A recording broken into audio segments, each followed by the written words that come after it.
This is the Book Deal Podcast, a podcast all about inspiring and motivating writers. Where we interview seasoned and debut authors about their own writing, from the blank page to the book deal and beyond. We hope these stories will help you to stay positive, focused, and carve your own path forward. I'm Madeline Cleary. And I'm Tina Strong. And this is the Book Deal Podcast. The Book Deal Podcast acknowledges the traditional owners of the land and waters which it's recorded on and pays respect to their elders past, present and emerging. Hi, Madeline. How are you? Hey, Tina. I'm well. How are you after your crazy, crazy week? Yeah, really good. Yes, really good. Am I? I don't know. No, I am. I'm pretty good. I'm surviving. I have had a really big, just sort of editing week. You know, it's different writing to a deadline, isn't it? There's that bit of pressure. I think that's always at the back of your mind of, I can't just warble on for, 1,000, 5,000 words. I have to kind of, try and limit my time. Is this your third book that you're working This is on book now? 3. Yeah. Book 3. Yeah. This is exciting. Yeah, but just, lots of other stuff going on. I'm trying to write between the cracks, in the little bits of time that we have. But that's okay. I've got a good 4 days of focusing in between recording for the podcast, which is super exciting. That's good. Oh, I'm glad to hear it. Wait, when are you doing your 4 days? What is this about? Oh, now is one of them.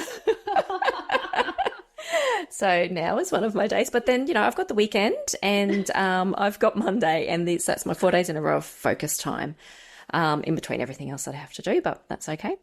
Writing between the cracks. Writing between the cracks. Many writers. Yeah. Actually, one of our debut crew members, Nadia Mojori, she's got a new podcast on motherhood and writing, which I've listened to, and it's amazing. So it's called The Whole Truth.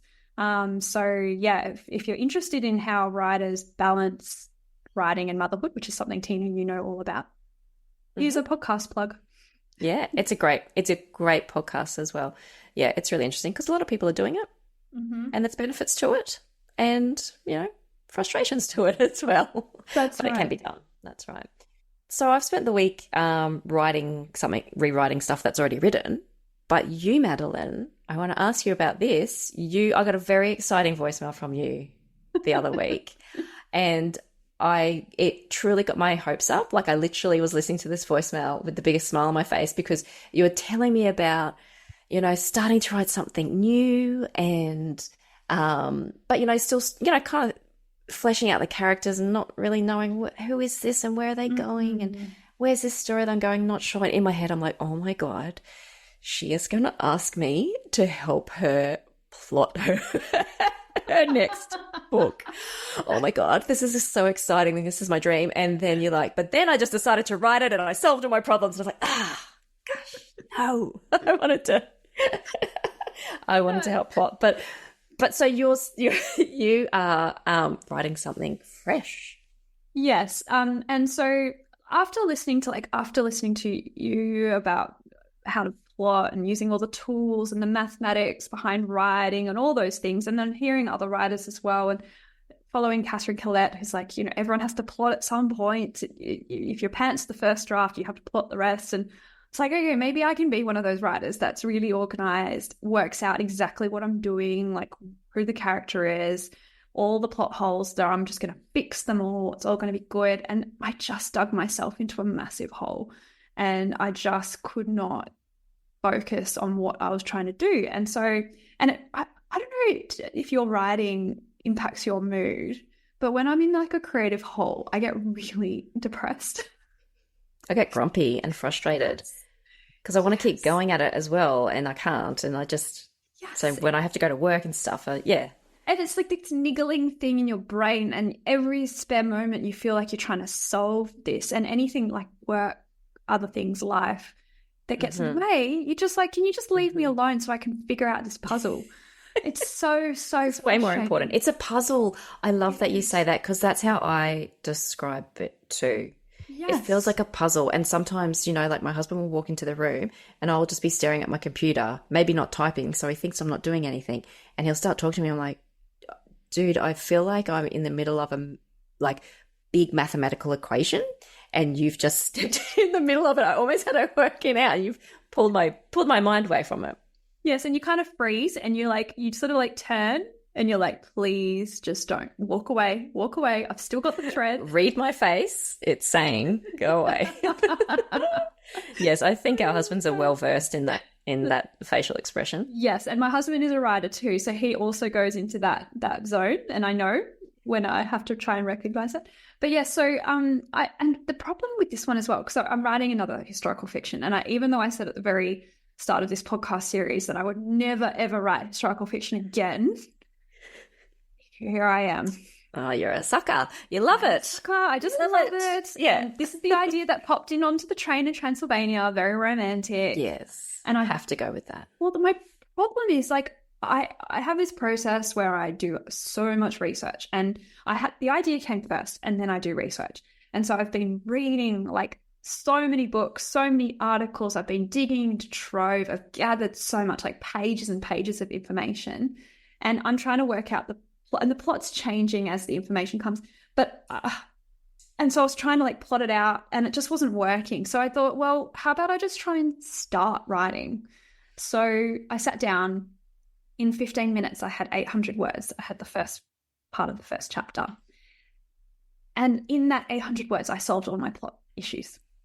Yeah. So I just thought, okay, I think this is the way I write, and there's going to be issues with it. And so perhaps Catherine is right that I'll have to go back in the end and plot it all out. But I'm just gonna start, I think, and see where it takes me. And and it's really fun. I forgot how fun a first draft is. And I know some people really hate first draft, and it's like trying to pull tooth, but I love first drafting. Yeah, I agree. I'm the same. Yeah, I love a first draft too. And I'm just sitting here like, oh, I can't wait to write. I'm loving what I'm doing now. Yes. But it feels so long since I've just opened up a Word document or a Scrivener in my case, and just looked at that blank page and gone, oh, just the first word. And it feels like such a big, massive project, massive undertaking, doesn't it? It's just this blank page. But we know that it gets there in the end, and it gets finished. Yes, we've done it that before. That feeling of those first words on the page is pretty incredible. It's so exciting. It's so exciting. And actually, I think I'm going to continue doing this, because I'm now at a stage with the Butterfly Women where it's back with the publisher. Copy edit's been done. I was very fortunate in that it was a light copy edit. I got it back early, so I actually was able to do it in like a week when I had 3 weeks. So I feel really, really good. And I think because we'd gone through so many rounds of structural edits, it was in a good position. So thankfully that copy edit, that line edit, was not as huge as I was kind of expecting it to be, but it wasn't. And so the next stage is just going to be doing the final read through and proof. So I think I've got 7 months still until publication date. So I think I'm going to, try something new. Be a bit of fun. Yes, keep that brain enjoy ticking. that time, because it'll start, the closer you get to publication date, the more you're going to have to do lots of other bits and pieces in the lead up, probably more than you realise. So jump on that time that you've got now. This may be your only little bit of downtime for a while. Can you explain, I think we've touched on copy edits before, but can you explain to the listeners what your copy edits were? What that was about? Yes, so Emma Schwartz, she's a freelance copy editor, so a firm brought her in to do this, and she was just amazing. And I think she's actually available for people because she's a freelancer, so if you're ever looking, I think that it's quite expensive, but it might be a worthy investment, and she was amazing. So she has gone line by line. It made it more readable, I think, is the way that she's described it. But with a copy edit, you get a document that's like a Word document. It's locked, so you can't accept any of her tracked changes. It's all in tracked.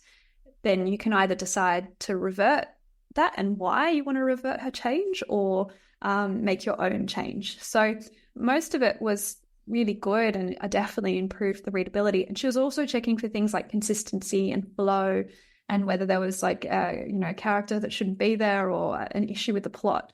So thankfully that was quite minimal because, yeah, it's been through so many of these rounds. But yeah, and she just provided the most lovely feedback as well at the start of the book that almost made me cry. Which I was explaining to someone, it's so strange because you probably feel the same. Yeah, it gives you a confidence too. And it is nice, especially to get that feedback from people that are in the industry. So, because they know what they're talking about. Yeah, it's exciting. And Barbara Minchington, I think I mentioned in the last podcast, she's the historian. She came back with really lovely feedback and she endorsed the book. So I'm just, feeling like I'm in a really good spot. And you sound like you're in a good spot. Hey, can I ask, did you did you learn anything from copy edits that you think you'll take with you now through other drafts that you have done, or was it all, Yes. it was just sort of basic? Yeah. Oh, yeah. So I had no idea, and maybe this is a rookie error, how to spell the word. So this is the verb practice in Australia with an S, not a C. So Practise, but the noun is practice with a C. Oh. Did you know that? Because I didn't. I don't know if I knew that. Well, is it one of those things that you just naturally kind of type and whatever happens? Practice in the US, they use practice with a C for both noun and verb, but in Australia, it's with an S. So there's like a little thing. But I learned so much from, I think, this. I tend not to use semicolons much in my prose, but I think, and Emma's gone and inserted some, and actually it does improve readability. So I might look at investigating in that more, but I've tended just to avoid them. I don't know, do you?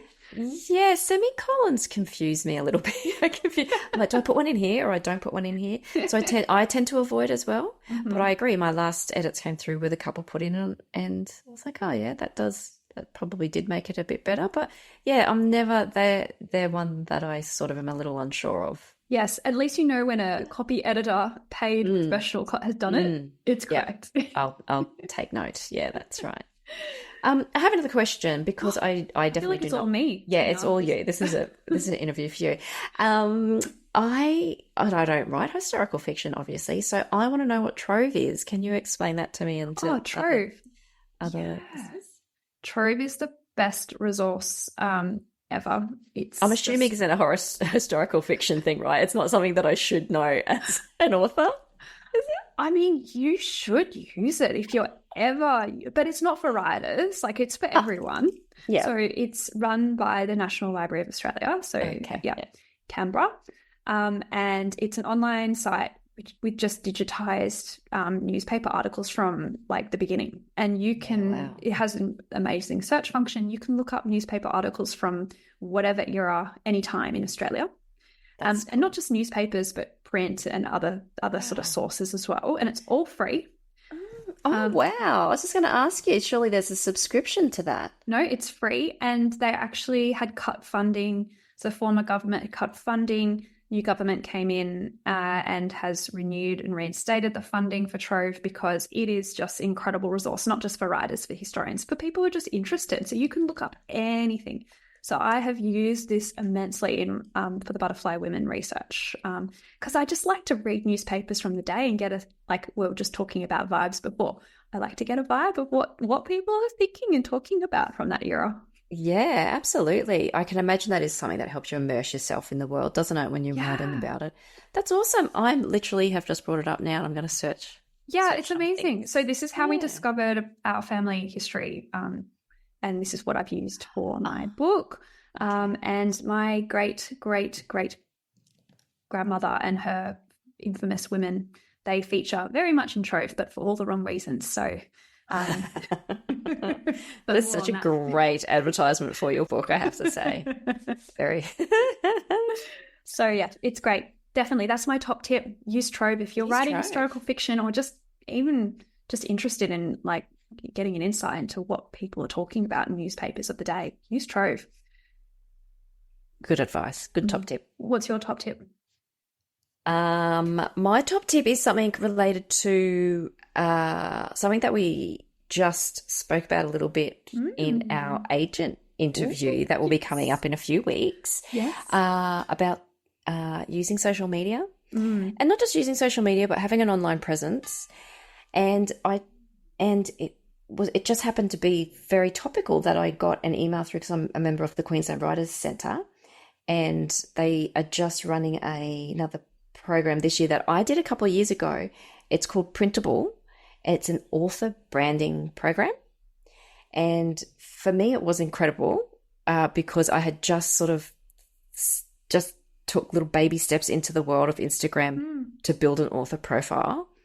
And I had Ali Blake there, who at the time had written over 40 books for Mills and Boon. Wow. She's an incredible author, and she has an amazing online profile. And also Stacey McGeown, who wrote Ledge, and she has a huge TikTok following. So, whether you like TikTok or don't like TikTok or social media or whatever, and I mean, that's who was there a few years ago. I'm not sure if they have, if it's just internals that are running it this year, but it was just the most incredible information about not just how to be on TikTok and create a presence, but also branding as well, like how to, which I found incredibly interesting. And you can take all of it on board or just a little bit, but even just when you're creating a website, just talking about how to make it have a look and a feel and a vibe, or even if you are trying to plan a author very focused Instagram or social media account, things that you can do to create a brand, I guess, and to find out what your brand is also. Yeah, I think it was just really helpful for me. And not only did I learn lots of good tips there at the Printable program, because it was a room full of lots of other authors who were, starting out as well, a lot of them, and it's all starting out to create, a bit of an online presence or, find out what their brand is from all different ages. I still have some really good contacts from that day. It was only one day, but you're all there for the same thing. So you're all connecting. It's just another way to be part of the community and, make some contacts and, That's so great. friends. So it's in person in Brisbane?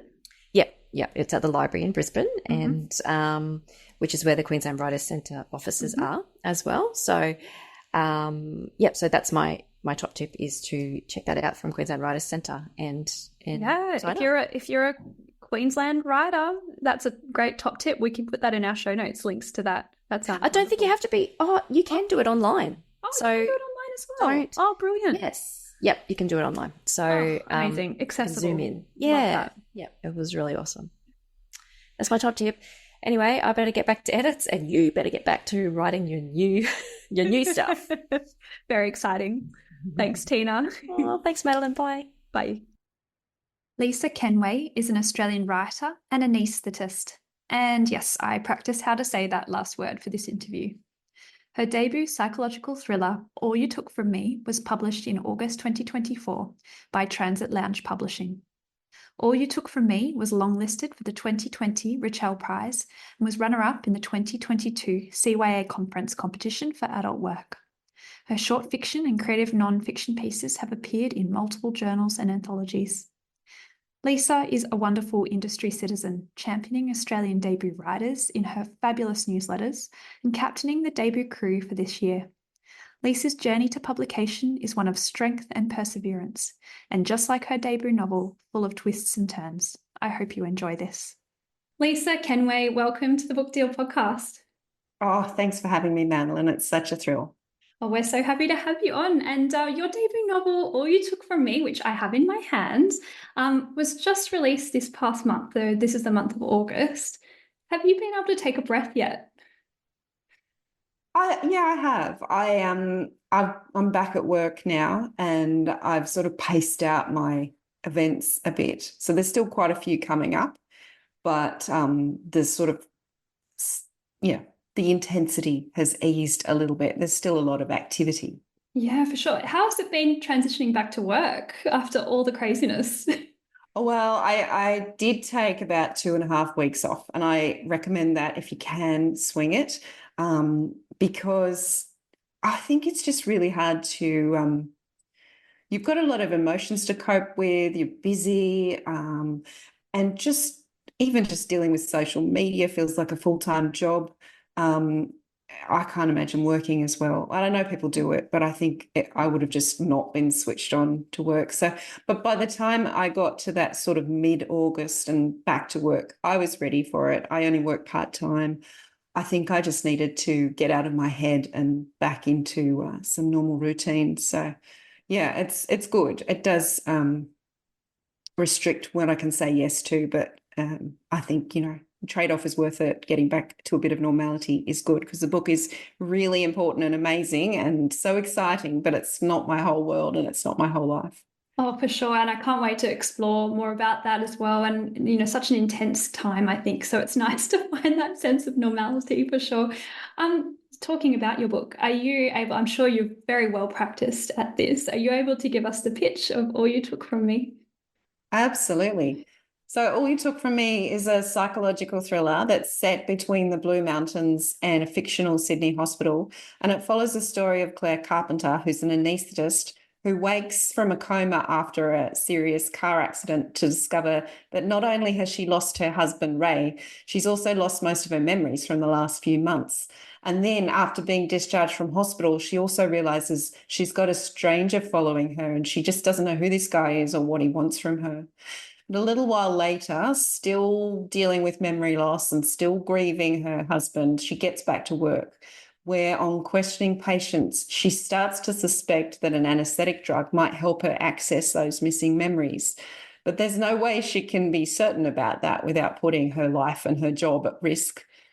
But these threats, unexplained threats escalate. The stalker doesn't want to leave her alone. She starts to fear for her life, and she thinks, well, maybe I'll need to go to extreme lengths to learn the whole truth about her secretive husband, his connection to this mysterious club that she has hazy memories of, and who this man is who's following her and what he wants from her. But the question is, how far is she willing to go?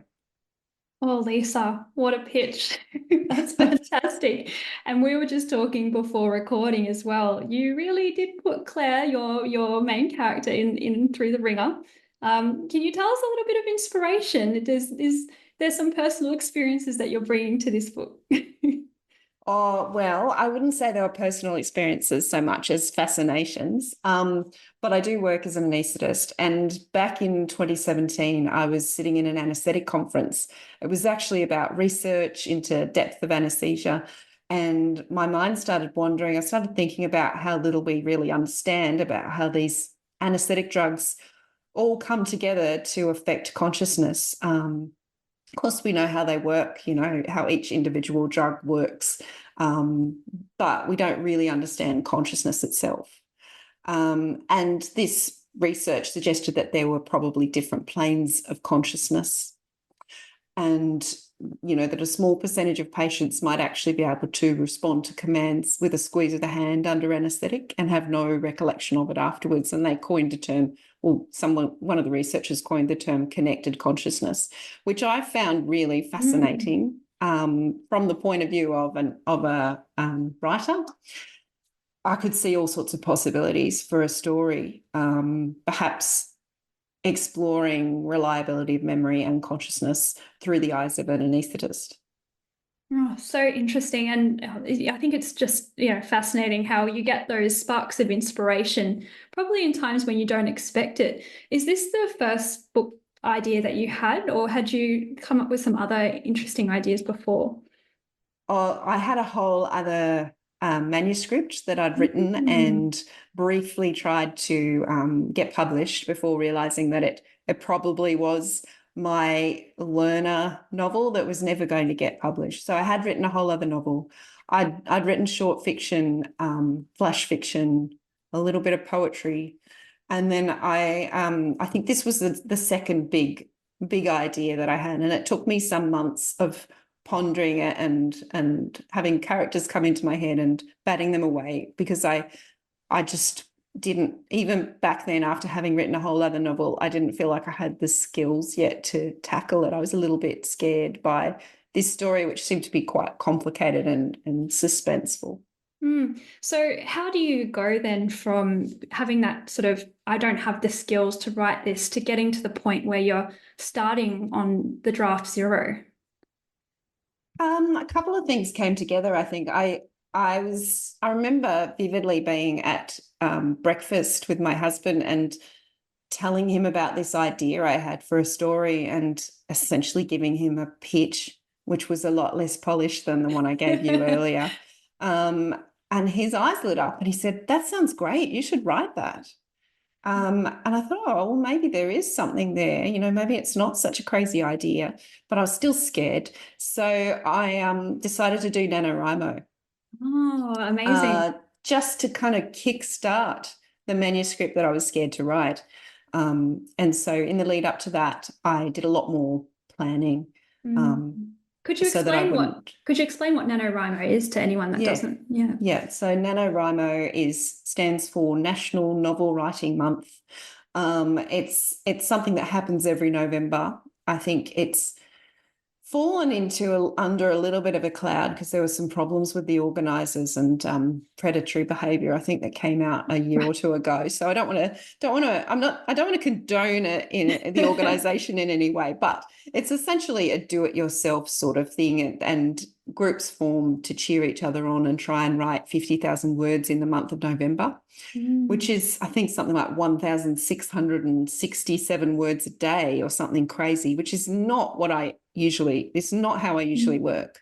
But I just thought I'd give it a go for the first time. That was back in 2017. So that's how long ago I started this manuscript. And it worked for me because I didn't second guess myself, because I had to have a bit of a plan, a bit of a structure to be able to get those words down for me. And I got those first 50,000 words down, and then it took me the rest of the year to write the rest of it. But I had enough that I got past the sort of soggy metal part, and I knew that I had a story that was a novel. I just had to work from there. Because so in the novel, All You Took From Me, we see Claire, who's an anaesthetist like yourself, and her job sounds very, very busy and demanding. I'm assuming you also have a very busy and demanding job. So how do you balance your personal life with writing, 50,000 words in a month and then continuing to progress that? Yeah, the 50,000 words in a month was a challenge. I took a little bit of leave and went on a retreat with my writing group for about a week or 5 days or something, and that helped a lot. I just got up early, like I'd get up at 5 a.m. and write for an hour before going to work, and then do a bit more later if I hadn't met my word count. I am fortunate that I've reached the point in my career, and my kids are older, and that I'm working pretty much half time. So I do 2.5 days most weeks. I mean, obviously there's after hours on call and so on, but it's not as onerous as Claire's load. I'm not full time. So I just use the gaps in my week. When the kids were little, I would write at the pool while they were having their swimming lessons. I'd have my laptop out in the sort of, chlorine atmosphere. Inspirational. You just make it work, don't you? I don't watch much TV. I've heard that's a common trait among writers, not watching Netflix. Yeah, that's right. I just have to I have to just read and write in that time. So you've mentioned, NaNoWriMo brought out a bit of community and cheering each other on. You've just mentioned that you've got a writers group as well. So how did you find that community of people in your where you are, where you're located, and what advice would you have for people who want to find a similar writing community? I think it's so important to have people around you that understand and know what you're going through. But I know it's also hard to find the right people. It just takes time. I would say social media was instrumental for me, but it built up very slowly. So I think a lot of the people I met through groups like writing groups on Facebook. I live on the Central Coast, so it's regional. It's a little bit of a hike from Sydney. Which feels like a bit of a disadvantage sometimes because it's not easy to get down to courses and events in Sydney.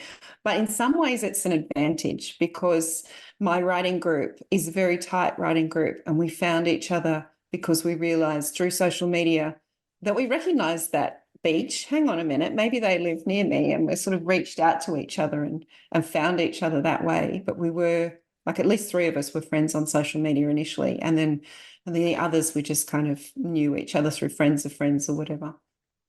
It just took time for us to all find each other and to find people that we clicked with, that we got on with, but we were all serious about writing and that we all wanted the same things out of the group. And it's not my first attempt at forming a writers group. I've done it before, and we just didn't all want the same things, and we ended up drifting apart. But once you find your people, it's really, that's what gets you through the highs and lows.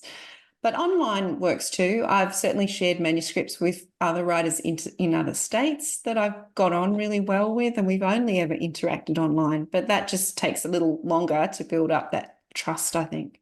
Well, we should talk about the debut crew as well, 2024. You are the founder, I believe, of the debut crew. Is that correct for this year?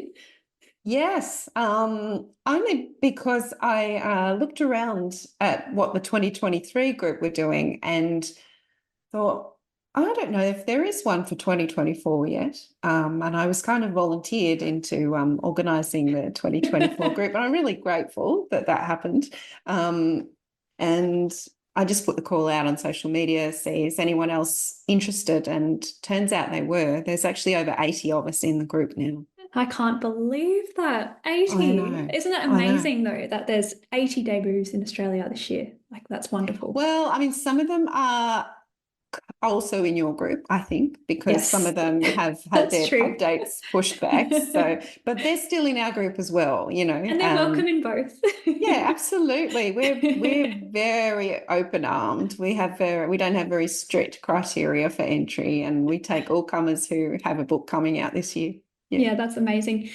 So just going back to, so you've got that first draft and you've got your writing group. Is your writing group the first one that you share that initially with, or is it your husband, who sounds like you're also invested in giving the ideas and your first draft? I do give it to my husband, but he's not great at feedback. He won't be listening to this. That's okay. How so? How so? Well, he's a mixture of not being critical and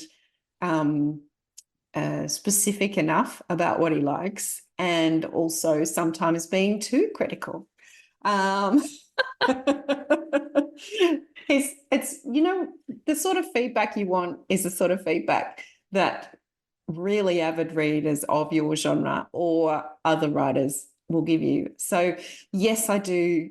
He is probably my first reader because I it's useful for him to know what I'm working on. But I do share it with my writing group. But I just space it out. So they're all busy people, and they don't always have time to read a whole manuscript. So I tend to kind of share it with 1 or 2 and then get feedback from them and then apply it, and then perhaps show the next version of the draft when I've done as much as I can to someone else in the group, so I don't double up for anybody. Super helpful. Get fresh eyes on it. I think that's what I've worked out over the years. That's a good way. First book I sent out to everybody I knew who could read, just about, all my friends, family. They said some lovely things, and there was useful feedback that came back, but I think you can get too many opinions as well. So yeah, it's really great if you can find your good readers who can give you really constructive feedback. Yeah, no, totally agree.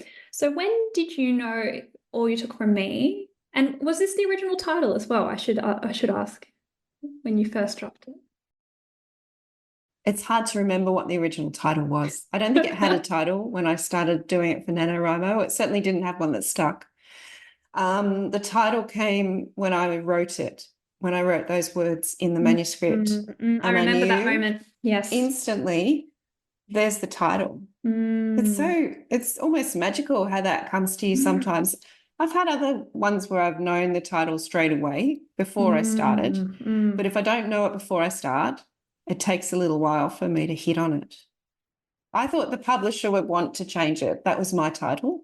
And he said, no, actually, I like it. I think it makes sense in we won't give any spoilers, but yes, it does make sense. So how did you know then when the manuscript was ready to send out?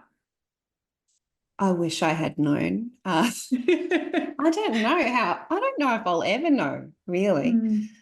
I had gone through several rounds with beta readers and applied feedback. I had paid for a structural edit with a really good freelance editor because it's a thriller. I hadn't written a thriller before. The pacing was something that I hadn't quite got right, and she helped me enormously with the structure to get the pacing right. And so I was fairly confident with that.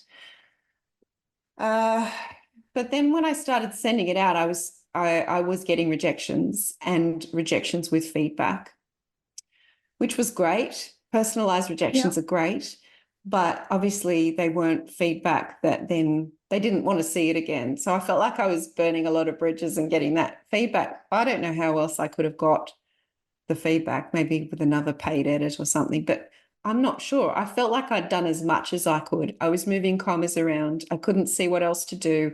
I'd got several other eyes on it. And at some point, you just have to accept that it's not perfect, but it's as good as you can get it and start sending it out. So that's what I did. And then as I got personalized rejections, I would then mostly apply that feedback if it gelled with me, and then go send it out again. Did you get conflicting feedback? A little bit. Early in the piece, most of the feedback was good. It rang true with me, and I applied it. I had one agent tell me she only read the first few chapters. She didn't want to read the full manuscript, but she said, I think for a thriller, it needs to get going straight away. And that was really useful because I wrote an extra. That opening chapter, I think I wrote after I got that feedback. Right. And I found that to be a very compelling opening. Very, very compelling. Yeah. When it got longlisted for the Rochelle Prize, that wasn't part of it. So that came after that opening, and that was in response to feedback from an agent. I had other feedback from an editor at a publisher who was interested, a commissioning editor, and essentially did a revise and resubmit with me. So she gave me what was essentially a one-page developmental edit with really useful feedback. She wanted, after her feedback, I put in more backstory about Claire and Ray and their relationship, just to show so that the reader would feel that loss more, because it's not a spoiler, he dies in the car accident that puts Claire in hospital. So he is not part of the story in the present timeline. But she was absolutely right that I needed to put in a little bit more backstory that showed the development of their relationship and what their relationship was like, so that the reader would feel that grief with Claire. So that was one really useful early piece of feedback. Unfortunately, she couldn't get it through the acquisition meeting. So after several months, it was a no, but it improved the manuscript enormously. And then I just kept going, sending it out from there. But I did have one publisher give me feedback that I chose not to apply. And that was, he said, well, there's nothing wrong with it. This was late in the piece. He said, it's just not for us. It's not what we're looking for. I can't really give you anything useful except, maybe you could take the crime elements out.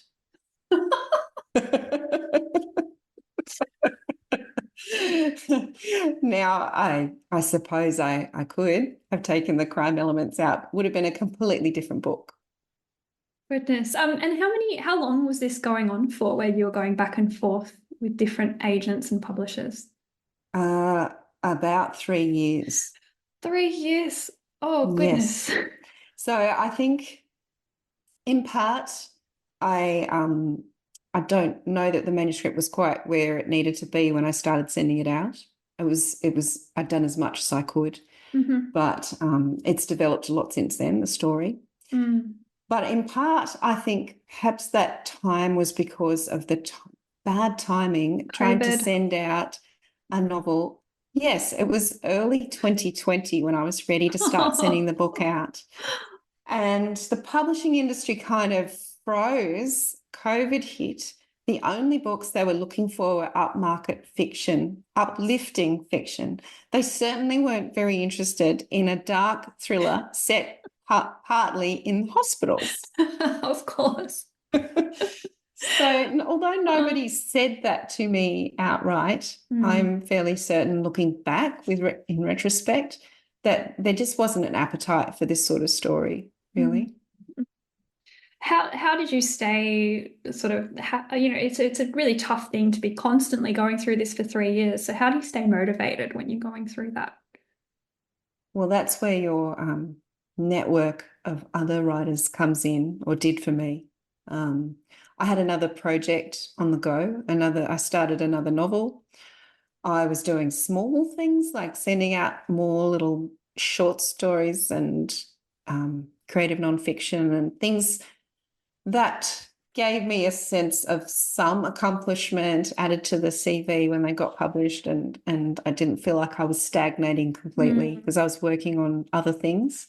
I think that's important if you do want to be a writer, that you don't just send your work out, wait for replies and not do something else, because it would just kill you waiting, the silence, the rejections, it's not healthy. So I think for me, working on something else and just having my little posse of writers who I could go for a walk with, who I could message and ring up when things weren't going well and just talk through my options or just offload. Yeah, you need to find your people. Yeah, that community is amazing. So you did get a yes, though. I did. Amazing. Spoilers, everyone. Tell us about that moment. Oh, my goodness. I think no other moment since then has quite reached the height of getting that email offer. I had almost given up on getting this manuscript picked up by a traditional publisher. It was early 2023. I had just had another near miss with a UK publisher who was sort of expressed an interest and then didn't make an offer. And I had decided that I would just let the ones I'd send out play out and then maybe let that manuscript go for a bit. But two things happened. I had lined up the same editor, the freelance editor who worked on All You Took From Me back early in the piece. I'd lined her up to do a structural edit on my next book. And in the email exchange, she said to me, I still think about your manuscript, years later. It's still stuck with me. I thought it was one of the most interesting books I've worked on, and I'm really surprised no one has picked it up. And to get that from a freelance editor who works with all of the publishers made me think, well, actually, maybe there is something worth pursuing still after 3 years.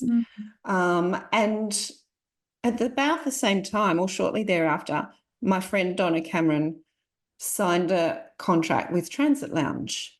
That was arranged by her agent. But I'd read Donna's book because we're in the same writers group. And I knew that although it's literary, it is a pacey literary read with a sort of a thriller plot through it as well. So I took another look at Transit Lounge's website. I had written them off as too literary to be interested in my book. And periodically they're open, and they happen to be open at that time for submissions. And in addition to literary fiction, there was a specific mention of looking for upmarket genre such as psychological thrillers. Yes. I'm sure that wasn't on the website last time, the previous time I'd looked. So I sent the whole manuscript off in an email with no expectations, because I had reached that point where I thought, it's just not going to happen. But, I had two little pushes and I thought, I'll send it off. Anyway, I then went up to do a solo writing retreat. I went away by myself to get totally stuck into the structural edit of the next one. because I had totally shifted my focus onto that. I'm like, right, well, that one's not going to, all you took from me is not going to happen. I will just shift focus to the next one. And I'd spent a few days working just by myself up in the Blue Mountains, ironically. And I was a little bit exhausted, but you know, that happy creative exhausted that you get when you've been fully immersed in a project. And I opened up my emails, and it was just over 2 weeks since I'd sent my full manuscript to their slush pile. That's crazy. And it was an offer. I know. And I was just, I couldn't believe it. I read it about 6 times, maybe. I read the whole email through and through and through, and I'm like, no way. And then I got on the phone to my husband because I'm by myself. And by the time he answered the phone, I was sobbing. I was incoherent. I was just like, he's like, what's wrong? He thought something awful had happened. And I finally got the words out. I'm like, someone wants to publish my novel. Yes, so I was just so happy, but yeah, I couldn't believe it. Saying nice things about my book after all this time, and you know, and making an offer. this is the slush pile as well. Like, this is a rare thing where you get an offer after just 2 weeks. I know, and my publisher Barry Scott came up from Melbourne to my launch, and he said he'd gone over those figures. He thinks that was a record, like it was a record. That 2 or 3 of them had read it in that time and discussed it and decided that they wanted to publish it. Just has to be the right person at the right time. You have to do the work, but there's so much luck involved as well. That's right. That's right. Well, I'm so glad that Barry did say yes. So a lot of the debut crew for this year, we're starting to go through the editing cycle now with our own manuscripts. How did you find, so after you say yes, because you're saying how much work goes into that, there's also a lot of work that goes into it before leading up to publication. So yes. how was that experience? I had the most amazing editor.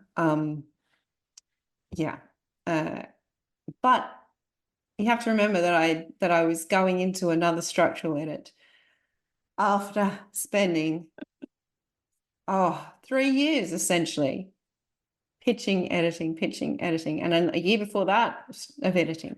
And I was like, wasn't sure if I could do it initially, but of course I was willing to do anything to get that book out there. I think when he made the offer, Barry said something along the lines of, I'm just not 100% certain about the ending. Are you open to doing more editing? Of course I was. Of course. But then he couldn't put his finger on what it was that was bothering him about it. So he got my editor, Kate Goldsworthy, to have a look at it, and she came back with just 3 things she wanted me to work on. But once I fixed those 3 things, everything fell into place. So, I mean, after all the structural work I'd done, she could identify the things that needed work still. And I think to a large extent, they were things that crime readers expect in a crime novel. Because rather than taking the crime elements out, I needed to add more crime elements in. So I had to make the ending a much bigger twist and more satisfying. And that involved, so the whole new ending essentially. I added 10,000 words. I added red herrings. I went back and added red herrings because there weren't quite enough of those. And then there were a certain character relationship arcs that needed to be tightened up. And in so doing, I solved a few problems with the plot. You know those things that you kind of know on a subconscious level aren't quite perfect, but you can't figure out how to fix them. So you think they're probably good enough and nobody will notice. Well, Kate noticed. The skills of editors. Yes, never leave a stone unturned.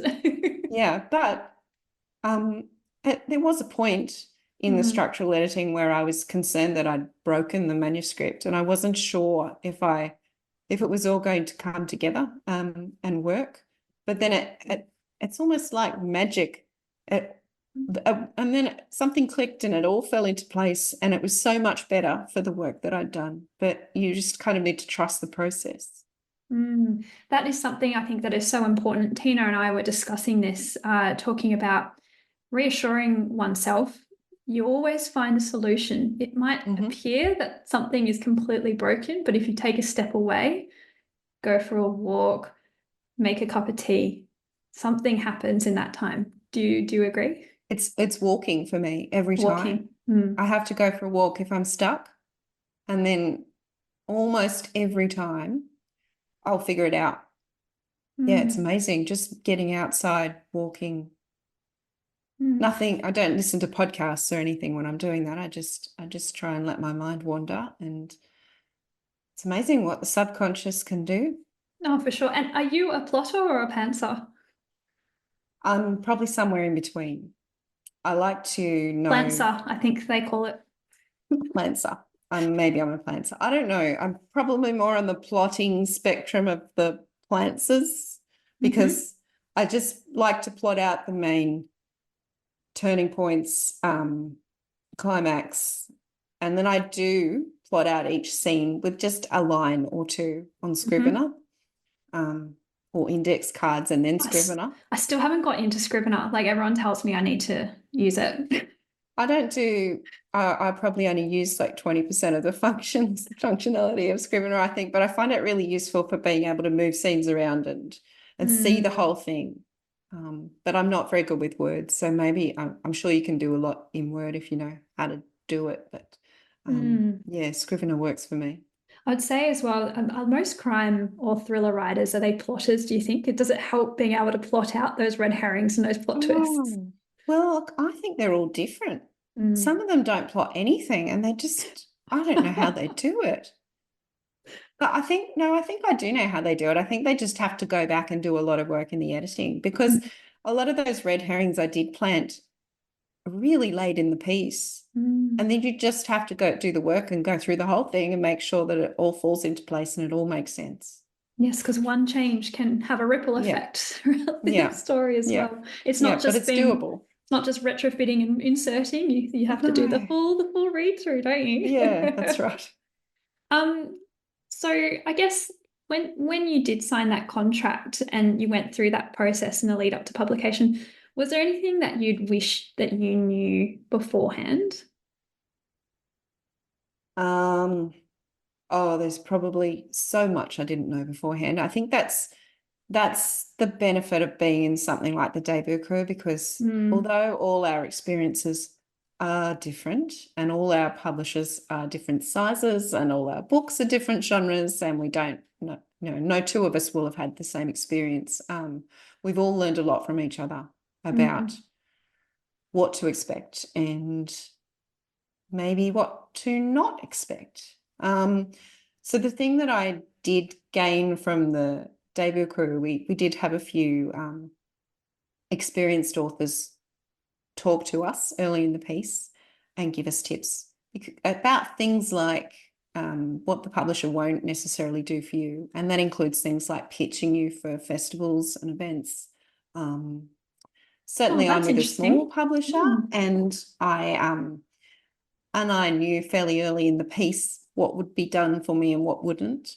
But even if you're with a big publisher, unless you're a lead title, you may not get much support for organising events. You might get put forward for festivals on a long list of other authors, and you might not, have pitching for festivals is a bit like pitching your book. You need to, or to an agent, you need to tell them what you can bring to them. And perhaps if you're a mid-list debut author, your publisher might not do that for you. So I think knowing this to some extent did give me the ability to, or the confidence to put myself out there and pitch myself for a few things like that. But, there are certainly other things that I wasn't aware I would need to organise for myself, and I've just found out along the way.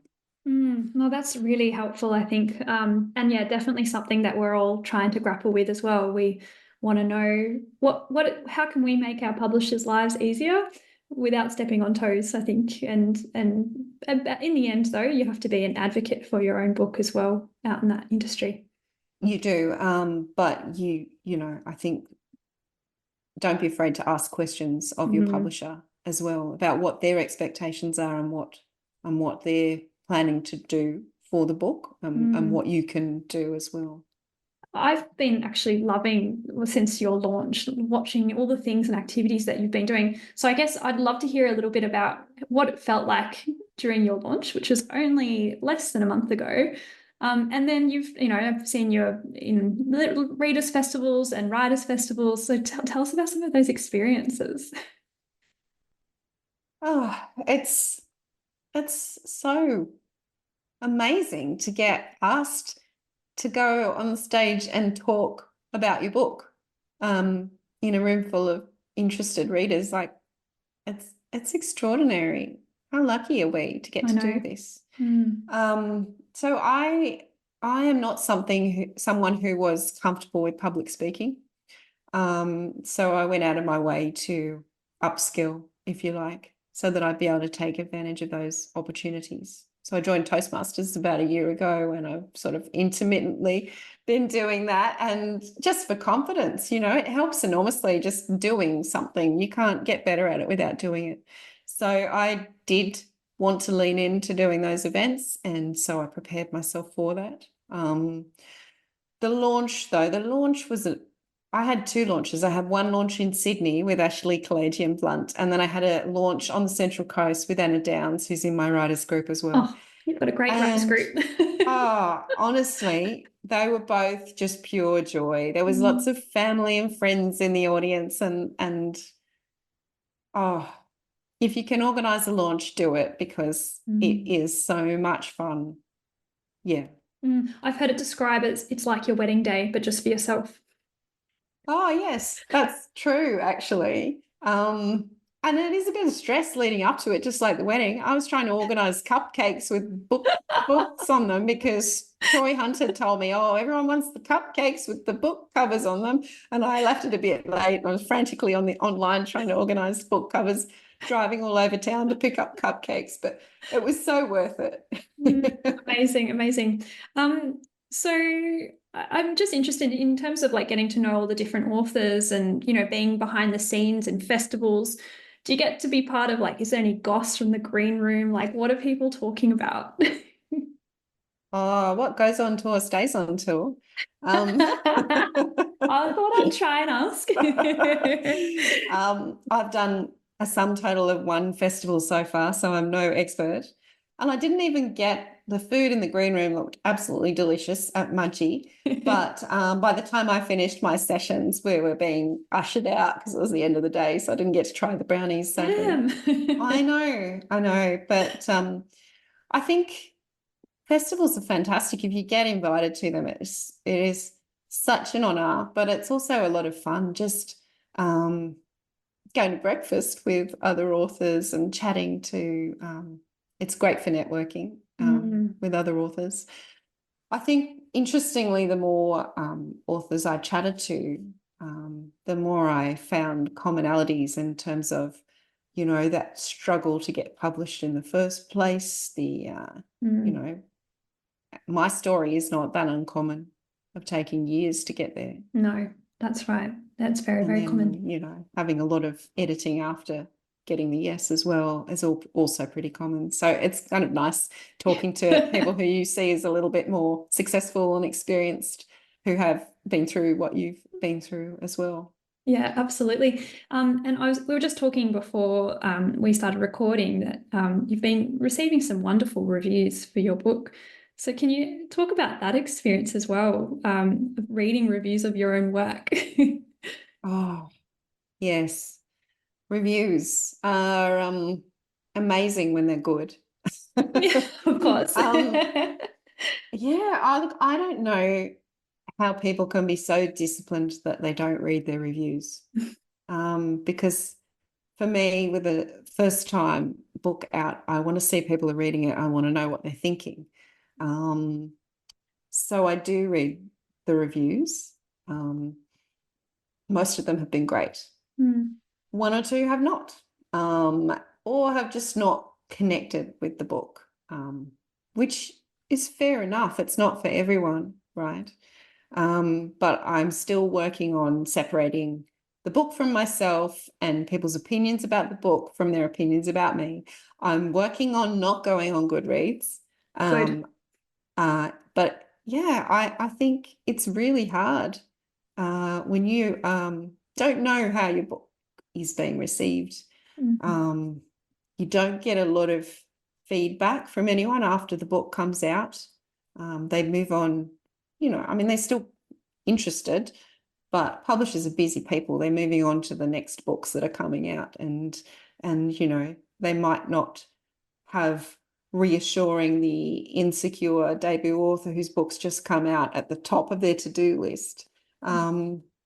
So you need to protect yourself a little bit, I think. I'm just learning how to do that. It's Yeah, that's an it's important staying off one. Goodreads. I think that's really wise. And, I think you hear the advice, which is you've got to separate yourself from your book. Once your book goes out into the world, it's completely separate from you. But particularly when it's your debut novel as well, I think there's always going to be that personal connection to it.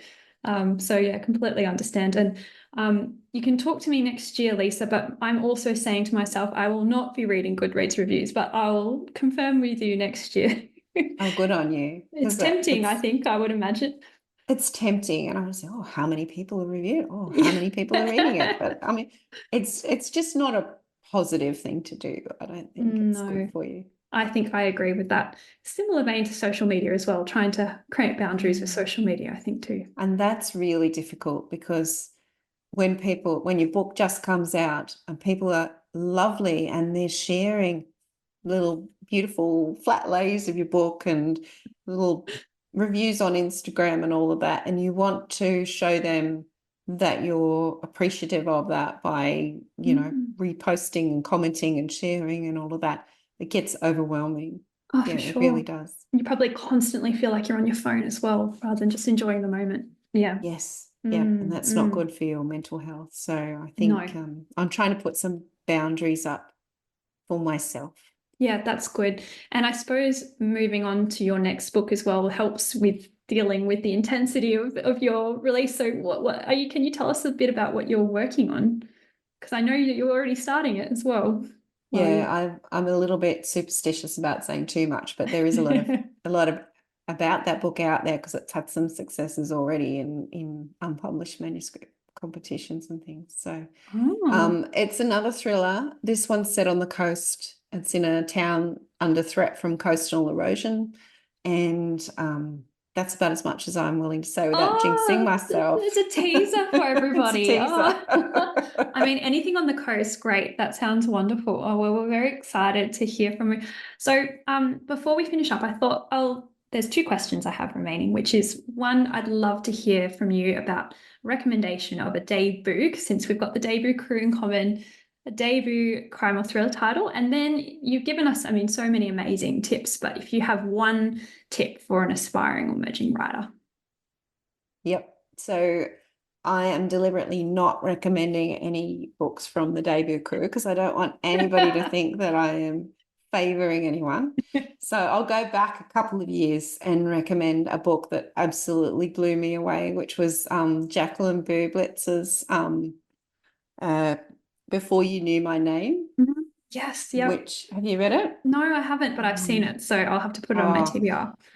It absolutely smashed apart the dead girl sort of trope because it's very atypical crime novel, I would say, more literary, not typical of the genre, but I would say it meets enough of the crime genre, elements to be classified as a crime novel. But it's about a woman who finds a murdered girl in New York, and the points of view are from the woman who finds her and the dead girl. Oh, amazing. Yeah. That sounds haunting. It's feminist, it's lyrical, it's clever. But yeah, it's I think I'm drawn to crime novels that are a little bit different to the standard ones. I think I like to see how far you can push the genre. And quite dark too, given your Dark, yes. I'd love to write a cozy crime, but I don't think it's me. Anyway, and as for a tip, I think if well, it kind of depends on where you are in the process. If you're still trying to get a book picked up, trying to get that deal, I would say it really helps if you can look at this as a long-term proposition. That now, looking back, I'm glad that my first novel wasn't picked up and that it wasn't my first book, because I am a better writer now and I'm writing a different sort of novel and the sort of novels that I want to keep writing. And I think if that first book had been published, it would have pigeonholed me in a whole different place with my writing. So I think looking back now, I can see that it took best part of a decade for me to develop the skills I needed. And I'm grateful that I took the time for that to happen. But it's hard when you're in the moment getting rejections to see that. But if you can see it as a long-term goal and keep writing, keep working on different things, keep learning and keep sending it out, you'll get there. Oh, that's a wonderful tip, Lisa. Thank you so much for joining us on the Book Deal podcast. Well, thanks for having me. It's been such a lovely chat. Thank you. We hope you enjoyed this episode of the Book Deal podcast. Please like, follow, or share this episode so we can encourage more aspiring authors.